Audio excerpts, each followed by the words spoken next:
Bahayakan anak dalam perang, Israel masuk daftar hitam PBB.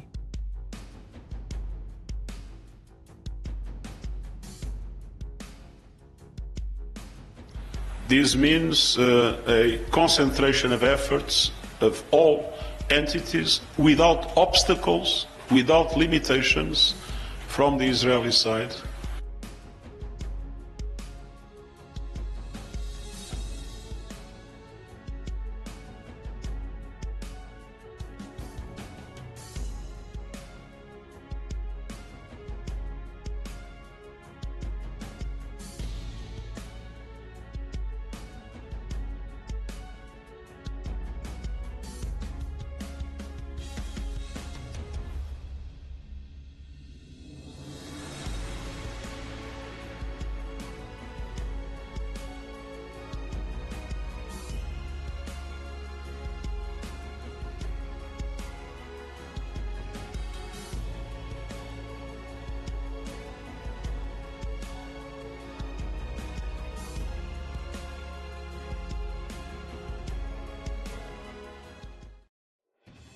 Sekretaris Jenderal Perserikatan Bangsa-Bangsa, PBB, Antonio Guterres menyatakan telah memasukkan Israel ke dalam daftar hitam negara dan organisasi yang membahayakan anak-anak di daerah konflik.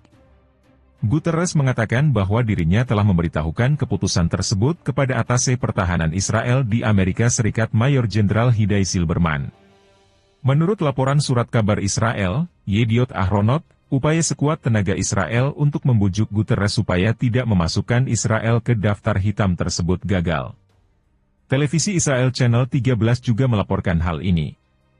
Karena itu, Israel akan disebut dalam daftar hitam yang akan dirilis pekan depan sebagai laporan kepada anggota Dewan Keamanan PBB yang akan membahas laporan tersebut pada 26 Juni. Bulan lalu Yediot Ahronot dan platform daringnya, Yet, melaporkan adanya kekhawatiran besar Israel terhadap keputusan tersebut menyusul sejumlah pernyataan keras Guterres atas Israel. Sumber yang dikutip warta tersebut menyebut Sekjen PBB tidak menyukai Israel dan tidak dapat dipengaruhi. Israel khawatir daftar hitam yang mencantumkan negaranya tersebut akan berimbas pada embargo senjata. Harian Israel tersebut juga mencatat salah satu konsekuensi dari daftar hitam tersebut adalah rusaknya reputasi Israel ketika laporan tersebut direspons komunitas internasional dan dikutip Badan PBB.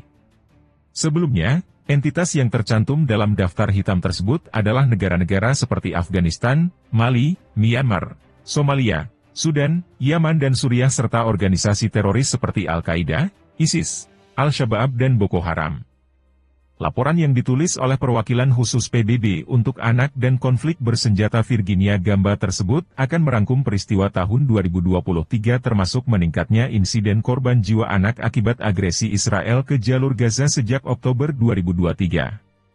Data laporan tersebut berasal dari informasi dari organisasi PBB dan sumber lokal. Pencantuman suatu entitas dalam laporan tersebut akan berimbas pada munculnya laporan rinci terhadap entitas itu.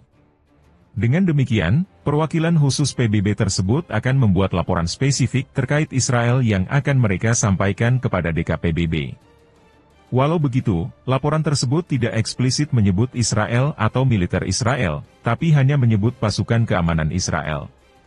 Rancangan laporan daftar hitam yang diterima pihak Israel beberapa bulan lalu mencantumkan sejumlah pelanggaran yang telah dilakukannya di jalur Gaza seperti penggunaan bom di daerah berpenduduk, upaya merekrut anak-anak sebagai informan perang dan memanfaatkan anak-anak sebagai tameng manusia.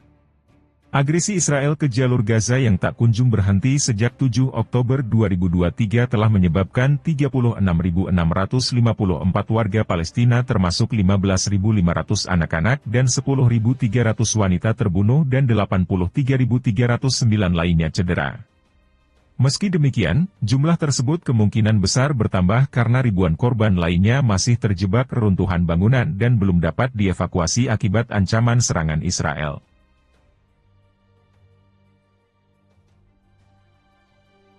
Iron Dome merupakan sistem pertahanan udara terbaik yang dimiliki oleh Israel dalam menghadapi berbagai serangan udara. Selama menghadapi serangan roket dan rudal Hamas, Israel mengklaim mampu bekerja dengan efektif melumpuhkan hampir semua serangan. Akan tetapi beberapa waktu lalu, Iron Dome Israel hancur di tangan Hizbullah dalam salah serangan roket. Dalam serangan tersebut merupakan kali pertamanya kehancuran Iron Dome akibat serangan roket.